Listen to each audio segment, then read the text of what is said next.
Hey, what is going on, Lions fans and One Pride Nation? Coming to you this week with another episode of Lyons Den Weekly. It was not a busy week for the Lions this week, and pretty much this is probably how it's going to be, especially once we get past the draft up until the time that training camp kicks off going into the preseason. Is not going to be many stories, but we do our best to try to dig up what we can and keep the Lions news coming. I have three stories for you this week. The first one is the Lions have just signed another player that is a familiar name, reserve guard Kayode Awosika.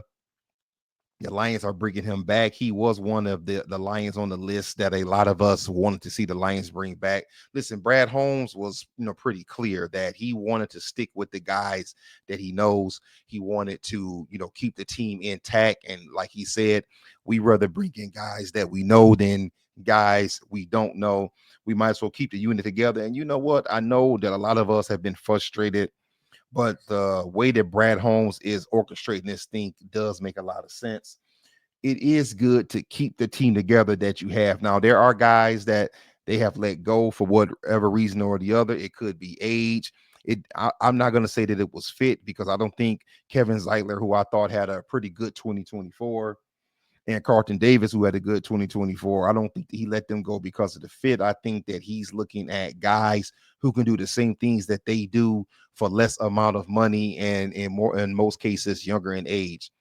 According to Pride of Detroit, let's see what this says about Kayode. It says Detroit announces they have re-signed veteran interior offensive lineman Kayode Awosika to an undisclosed contract. Awosika was scheduled to be a restricted free agent, but the Lions elected to forego that option and instead sign him to a new contract.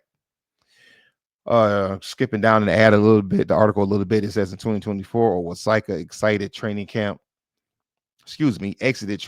as the Lions' top reserve guard and was active for the first 10 games of Detroit season, starting games in weeks 4 at left guard and week 7 at right guard. Unfortunately, Awosika, he was passed on the depth chart by rookie Christian Mahogany, which we talked about him the other week, that Christian Mahogany will probably be able to step in and start at one of the guard spots. Now, the Lions are still down a starting guard, but resigning Kayode gives them the depth. One of the things that the Lions talked about that they want is depth. They want to have a lot of depth, and this move right here does just that. All right, let's move on to our next story. Next up, we are going to talk about the Lions projected wins for the season. I saw an article that talked about wins that they were projecting the Lions to have in 2025, kind of focusing more on the fact that the Lions have a tough schedule coming up. Now, I read a little bit of this ad. It says breaking down the projected win totals for the Lions in 2025. With the roster moves, full following free agency, and having a better sense of what teams will look like for 2025. ESPN released win totals for all 32 teams. So the Lions, it says the Lions win total is set at 10.5, among the highest in the NFL, and one of 9 teams with a win total of at least 10.5 wins. I also have the Lions at 10.5 wins, and I'm taking the over, just like I did last year. Moving down, it says the Lions will visit 3 of those 4 teams during the 2025 season. It's talking about the 11.5 wins that I skipped up top. They are scheduled to play road games in Baltimore, Kansas City, and Philadelphia. It goes on to talk about the NFC North is scheduled to play the NFC East and the AFC North. Moving on, it says the Lions already were set to play a tough schedule in 2025. When we take a look at the win total for each opponent, we'll get even more of a sense of how tough Detroit's road to the Super Bowl will be. And down here, they give the Lions win totals for all of the games they play, starting with the NFC North teams. They have the Bears at 8.5, the Packers at 9.5, and the Vikings at 8.5. And they have the Lions at 10.5, which I think the Lions will have more than they have 11 or 12 wins. That's what I'm thinking. Now, that's a lot of wins for the NFC North teams. In other words, it sounds like they're saying that the NFC North is going to be on the verge of all 4 teams possibly making the playoffs again. I would say the Vikings at 8.5. I guess that's fair. Yeah, I guess that's a fair win total. And then they have the home games. They have the Cowboys at 8.5, the Giants at 5.5, the Browns at 4.5, the Steelers at 8.5, the Buccaneers at 9.5. So those are the Lions home games. And then, before we get to the road games, because we know that their road schedule is brutal. Let's look at those games. Bears, Packers, Vikings, Cowboys, Giants, Browns, Steelers, Buccaneers. That is really not the easiest of at-home schedules. With the Bears, we have our former offensive coordinator Ben Johnson doing things there. We know that the Packers with young Jordan Love are going to be tough, and we don't know yet exactly what JJ McCarthy is going to do under center with the Vikings. My guess is they could possibly have a struggle year, maybe not. The Cowboys, I think, will be middle of the road. I do think that the Giants and the Browns should be wins. As we talked about in 2024, there are some teams you just have to beat, and those are two of them. The Steelers at 8.5. The Steelers, I think, will be tough. I have a feeling Aaron Rodgers is going to sign there, and they have also regrouped. And then the Buccaneers are always tough, and they were one of our two losses in 2024. Now let's get to this away schedule, which is a brutal 9 games. Eagles, who they have at 11.5, Commanders 10.5, who we lost to in the playoffs, Ravens at 11.5, Bengals at 10.5, Chiefs at 11.5, Rams at 10.5. That road schedule is going to be very brutal. Let's go through that real quick. The Super Bowl champions, I don't really see slowing down much in 2025. That's going to be tough. The Commanders are building on what they built in 2024. The Ravens are still the Ravens, and they have that crazy running quarterback in Lamar Jackson. That's still a Achilles heel for the Detroit Lions. The Bengals are going to be even better. They have a lot of their key players signed long term, so it's going to be less pressure there. The Chiefs are the Chiefs, and the Rams. Yes, Matthew Stafford is a year older, but they have a very good coach and a very solid team. So even with that said, I still think that the Lions can win 11 or 12 games. But I would like your thoughts on that. What do you think the Lions will do with that schedule? Do you like them at 10.5? Do you have them and for the under, or do you have them for the over? All right, and then we will move on to our last story. And our last story is one that you all know if you have been following us that I'm happy about. My man Jake Bates. ESPN did a story about Jake Bates, and it says that when I can get it up here, it says the title says how the UFL propelled Lions kicker Jake Bates to NFL success.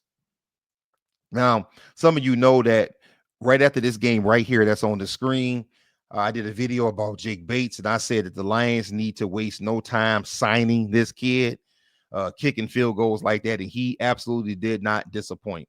Let's read a little bit what this article says. It says, Dave Philp received a random text message on Saturday, March 30th, 2024. Hey, man, did you see that kick? A friend wrote Philp hadn't, but the Detroit Lions special teams coordinator didn't take long to find a clip. The kick happened at Ford Field, the home of the Lions in the Michigan Panthers 2024 UFL season opener against the St. Louis Battlehawks. Jake Bates, who was in the mix of his first year as a brick salesman in Houston, trotted on the turf with 8 seconds remaining and calmly drilled a 64-yard game-winning field goal. It was second longest in pro football history and put the new United Football League on the map.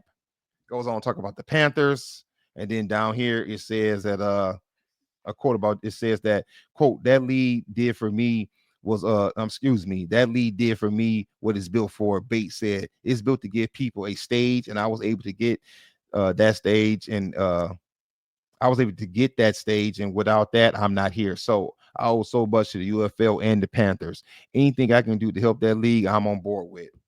I'm not obviously the most active person on like social media or anything. So as far as like pumping stuff out, posting, I'm probably not that guy, but I'm super thankful for them. And so if they need us to make a little bit to get some hype around the league that I think is so good, I'm all on board for it. So that's kind of Jake Bates talking about how happy he is, how grateful he is to the UFL and everything that they did for him.